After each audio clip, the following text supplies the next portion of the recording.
कुछ महीने पहले की बात है जब मोदी की बीजेपी 2019 आम इंतखाबात में दूसरी बार लगातार कामयाबी भरी अक्सरियत के साथ जीती।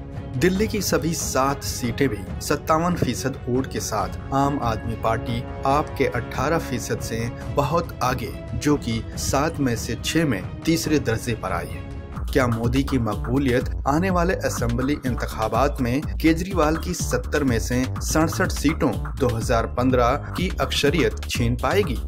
कुछ इशारों से पता चला है कि ये मुमकिन था जब 2017 में बीजेपी ने म्युनिसिपल काउंसिल के इलेक्शन दोबारा जीते। बीजेपी 64, आप 21। उनके मकबूल लीडर मनोज तिवारी भी केजरीवाल का मुकाबला करने की ताकत रखते थे। खासकर पूर्वांचलियों के बीच यूपी के मशरकी हिस्से और बिहार के मगरबी किनारे के लोग, जो दिल्ली के 146 लाख वोटरों में से 1/3 हिस्सा बनाते हैं और सभी 70 इंतखाबी हलकों में फैले हुए हैं। केजरीवाल की लगातार शिकायत करने की आदत, जहां वो दिल्ली की हर कमी के लिए वजीर आजम को कसूरवार ठहराते थे, उससे लोग तंग आ चुके थे। इस माहौल में राजधानी असेंबली इलेक्शन 8 फरवरी की तरफ बढ़ रही थी। फिर अचानक बीजेपी ने खुद के खिलाफ गोल मार लिया, मुतनज़ह शहरियत तरमीमी कानून बनाकर। मुल्क भर में नौजवानों ने CAA के खिलाफ मुजाहिरे किए। ऐसा लगने लगा यह कानून खास मुसलमानों के लिए जानबूझकर जालिमाना रवैया था। JNU में तशद्दुद की आखिरी चिंगारी थी।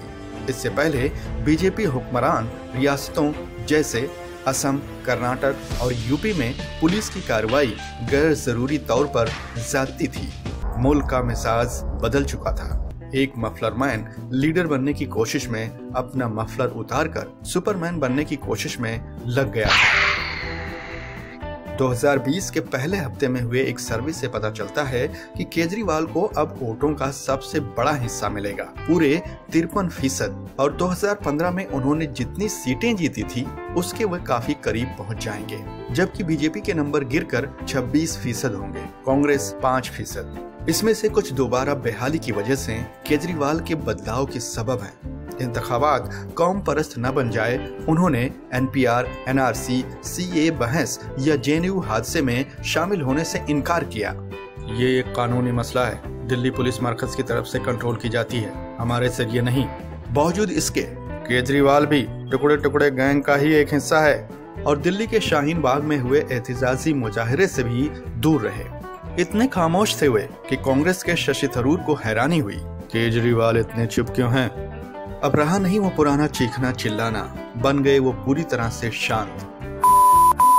मैं अमित शाह के सारे इल्जाम सहूंगा, लेकिन सामने से जवाब नहीं दूंगा। बजाय इन सब के उन्होंने दिमाग से काम लिया। 13% मुसलमान वोटरों को अपने हित में रखने के लिए शोएब इकबाल को पार्टी में शामिल किया, जो 5 बार जामा मस्जिद से सटे मटिया महल असेंबली हलके से कांग्रेस की तरफ से MLA रहे हैं।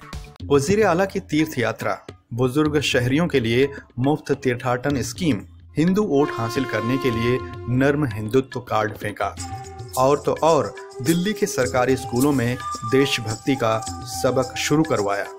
लेकिन सबसे ज्यादा जोर दिया अपनी पार्टी के काम पर, जो दिल्ली के आम आदमी के लिए आपने किया था।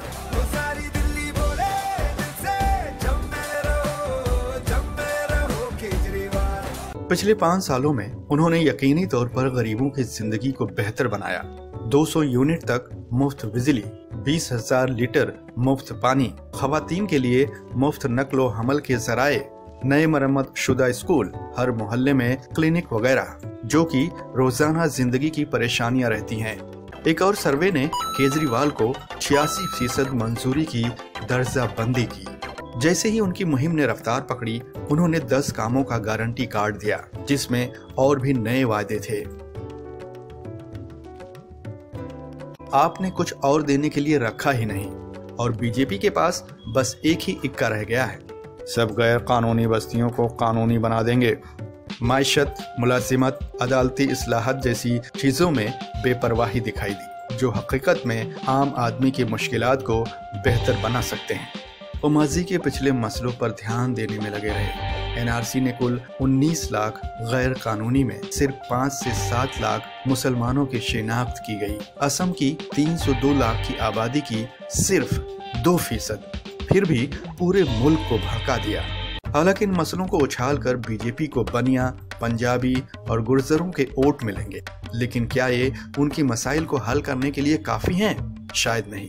7% से कम लोग इसे अहम समझ रहे हैं। मानना होगा कि हिंदुस्तान की राजधानी एक जदीद शहर बनी कांग्रेस शीला दीक्षित के लगातार 15 सालों की मुद्दत में, लेकिन अब पार्टी पर ग्रहण लग चुका है और आने वाले इलेक्शन में बस 2 घुड़सवारों के बीच ही दौड़ रहेगी। बीजेपी इलेक्शन में माहिर है और वो पूरी कुव्वत से लड़ेगी। भले ही महाराष्ट्र उनके हाथों से फिसला, लेकिन याद रहे शिवसेना गठबंधन के साथ उनकी जीत हुई थी। वहीं झारखंड में उनके वोटों में वृद्धि हुई, लेकिन गठबंधन न बनाने से अक्सरियत हासिल नहीं कर पाए।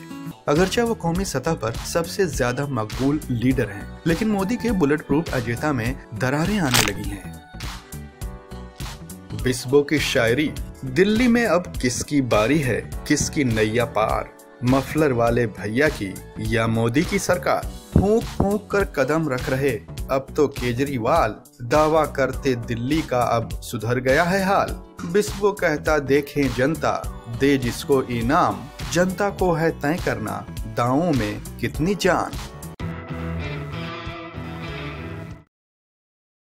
अगर आपको हमारी कहानी पसंद आई तो सब्सक्राइब करें बिस्बो चैनल को और साइड के बेल आइकन को क्लिक करना मत भूलिए, ताकि आपको मिल सके हमारे ताज़ा तरीन वीडियो सबसे पहले।